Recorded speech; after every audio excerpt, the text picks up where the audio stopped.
क्या रामायण जो कि हमारा इतिहास है महज एक कल्पना है?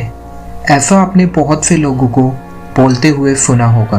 तो आज के एपिसोड में हम आपको प्रूफ दिखाने वाले हैं जो कि एविडेंस है इस बात का कि रामायण एक कल्पना तो बिल्कुल ही नहीं है। तो चलिए चलते हैं रामायण काल में। अयोध्या के राजा दशरथ, जिनकी 3 पत्नियां थी, कौशल्या, कैकेयी और सुमित्रा। राजा दशरथ निसंतान थे। उनके कुलगुरु ऋषि वशिष्ठ ने उन्हें पुत्र कामेष्टि यज्ञ करने को कहा, जिसके करते ही उन्हें 10 जनवरी 5114 ईस्वी पूर्व 4 पुत्र हुए। अब ये डेट हम अपने आप से नहीं बोल रहे हैं, रामायण महर्षि वाल्मीकि ने लिखी है, जो कि खुद बहुत अच्छे खगोल शास्त्री थे। उन्होंने रामायण में ग्रहों की स्थिति और राजाओं के कुल का अच्छे से वर्णन किया है, जिसके आधार पर भारतीय पुरातत्व विभाग की टीम, जिसमें ex president APJ Abdul Kalam भी थे, उन्होंने रिसर्च करके ये डेट निकाली है। चलिए अब कहानी में आगे चलते हैं। राजा दशरथ को 4 पुत्र पैदा हुए। उनकी पहली पत्नी कौशल्या से उन्हें भगवान राम, कैकेयी से भरत और सुमित्रा से लक्ष्मण और शत्रुघ्न प्राप्त हुए। चारों भाइयों ने शिक्षा 16 वर्ष तक कंप्लीट कर ली थी। एक दिन ऋषि विश्वामित्र राजा दशरथ के पास आए और उनसे राम और लक्ष्मण को अपने साथ ले जाने की प्रार्थना करी, क्योंकि विश्वामित्र के आश्रम में राक्षस उन्हें यज्ञ नहीं करने देते थे। तो राम लक्ष्मण जी ने आश्रम जाकर राक्षसों को मार डाला। आज विश्वामित्र का आश्रम कुछ ऐसा दिखाई देता है, जो कि आप देख ही सकते हैं। अब आगे चलते हैं। वहीं दूसरी तरफ राजा जनक थे, जिनकी पुत्री थी माता सीता। राजा जनक ने माता सीता के विवाह के लिए एक स्वयंवर का आयोजन किया, जिसमें देश विदेश के राजाओं को बुलाया गया और बोला गया, जो इस शिव धनुष को उठाकर उस पर प्रत्यंशा चढ़ाएगा, माता सीता का विवाह उसी से होगा। उस स्वयंवर में ऋषि विश्वामित्र भी राम और लक्ष्मण जी को लेकर वहां पहुंचे, और जब कोई राजा उस शिव धनुष पर प्रत्यंशा नहीं चढ़ा सका, तो विश्वामित्र के बोलने पर राम उठे, ना ही सिर्फ शिव धनुष उठाया, उस पर प्रत्यंशा भी चढ़ा दी। फिर माता सीता से विवाह करके अयोध्या लौट गए। अब बात करते हैं प्रूफ की। नेपाल में धनुषा धाम मंदिर है, जिसमें भगवान राम द्वारा तोड़ा गया शिव धनुष रखा हुआ है। रामायण में बताया गया है, जब धनुष टूटा तो विस्फोट हुआ। तो ये धनुष राख के फॉर्म में आज भी रखा हुआ है। इस पर रिसर्च हो चुकी है, और रिसर्च में ये किस मैटर का बना हुआ है ये कभी भी नहीं पता चल पाया है। इसके 12 साल बाद राजा दशरथ अब भगवान राम को राज्य सौंपना चाहते थे, पर राजा दशरथ की दूसरी पत्नी कैकेयी अपनी एक चतुर्दासी मंत्रा के बहकावे में आ गई और राजा दशरथ से 2 वर मांगने लगी, जो कि बहुत पहले दशरथ जी ने कैकेयी को वचन दिया था देने के लिए। पहला वचन कैकेयी ने श्री राम को 14 वर्ष का वनवास और दूसरे वचन में भरत को राजा बनने की बात कही। ना चाहते हुए भी राजा दशरथ ने ये दोनों काम करे और श्री राम बिना विरोध करे वनवास चले गए। साथ ही में माता सीता और लक्ष्मण भी गए। जब वो गोदावरी नदी के पास से जा रहे थे, तो वहीं एक जगह माता सीता को बहुत पसंद आई और वहीं पर उन्होंने एक कुटिया बना ली और रहने लगे। आज के टाइम में ये कुटिया पंचवटी में है, जो कि कुछ ऐसी दिखाई देती है। अब अपनी स्टोरी आगे बढ़ाते हैं। फिर एक दिन सुपर्णखा नाम की एक राक्षसी लक्ष्मण के रूप को देखकर मोहित हो गई और उनसे विवाह का प्रस्ताव रखा।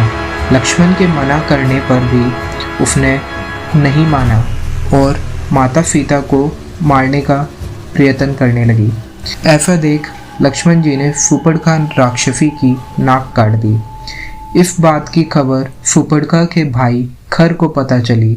वो युद्ध करने आया और मारा गया। फिर दूसरे भाई रावण को पता चला, तो वो राक्षस मारीची की मदद से छल करके माता सीता को अपहरण कर ले गया। जब रावण माता सीता को बलपूर्वक अपने पुष्पक विमान में ले जा रहा था तो जटायु नाम के गिद्ध ने रावण को रोकने की कोशिश की और जटायु घायल हो गए। आज भी वो जगह जहाँ जटायु ने प्राण त्यागे थे, वहाँ आज दुनिया का सबसे बड़ा जटायु स्टैचू बना हुआ है, जो कि कुछ ऐसा दिखता है। रावण अपने पुष्पक विमान से माता सीता को लंका ले गया और वहाँ राक्षसियों की पहरेदारी में अशोक वाटिका में डाल दिया, जो कि आज के टाइम में श्रीलंका में हकगला गार्डन नाम से जानी जाती है। जहाँ सीता माता को रखा गया उस जगह को यहाँ सीता ईले नाम से जाना जाता है। और जैसा रामायण में अशोक वाटिका का वर्णन है, ये हकगला गार्डन आज भी वैसा ही दिखाई देता है। इसमें आज भी अशोक के काफ़ी पेड़ दिखाई देते हैं। आपको जानकर हैरानी होगी, रावण के पास 4 एयरपोर्ट थे जिन्हें विरंगनटोटा नाम से जाना जाता है। श्रीलंका में यही वो जगह है जहाँ रावण ने अपना पुष्पक विमान उतारा था। रावण ने माता सीता से विवाह करने का प्रस्ताव रखा, जिसे माता सीता ने मना कर दिया। भगवान राम माता सीता की खोज करते हुए जटायु के पास पहुँचे। उन्होंने श्री राम को बताया रावण माता सीता को लेकर गया है।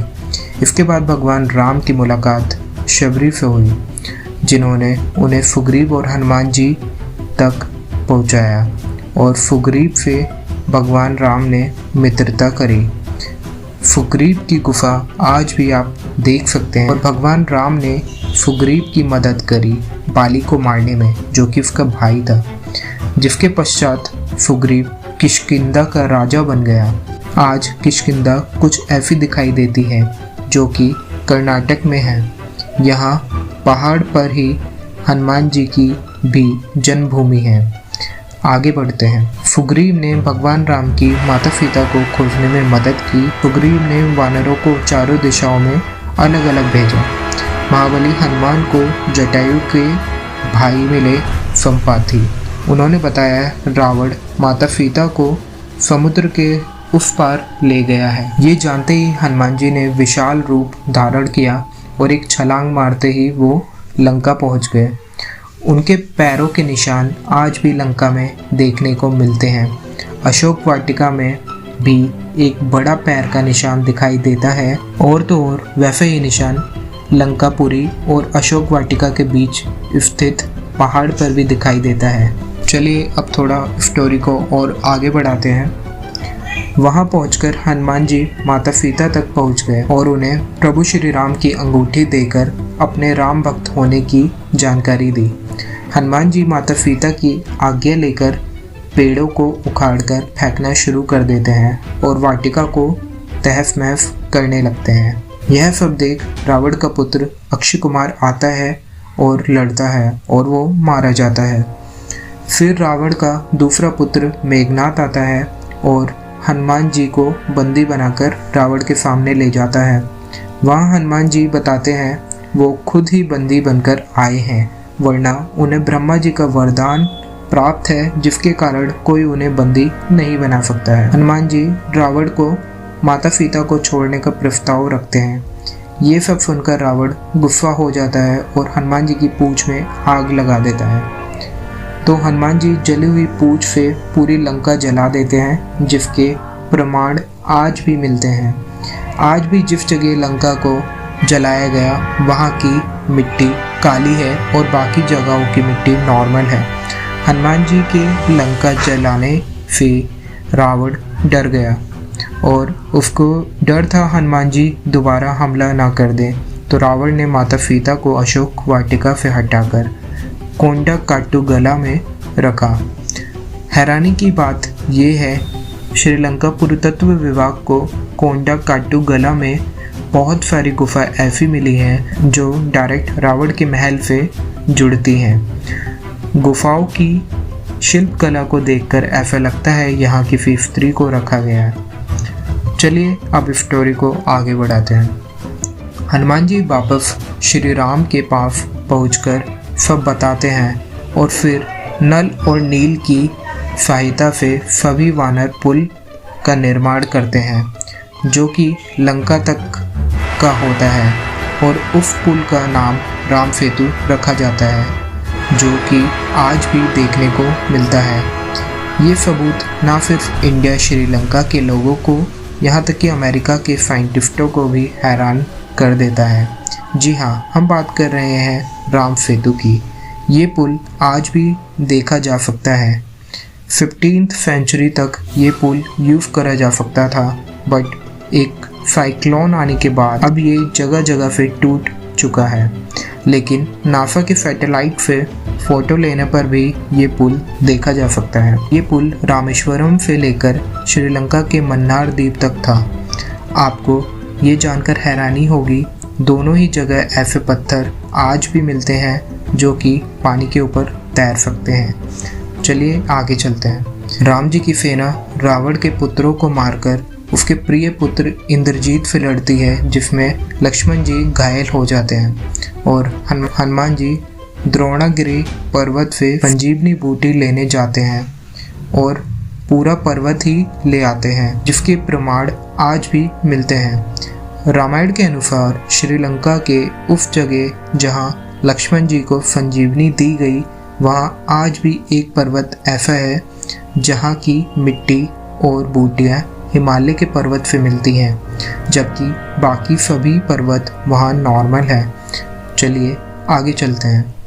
सारे पुत्रों को मारकर भगवान श्री राम रावण का भी वध कर देते हैं और विभीषण को राजतिलक कर श्रीलंका सौंप देते हैं।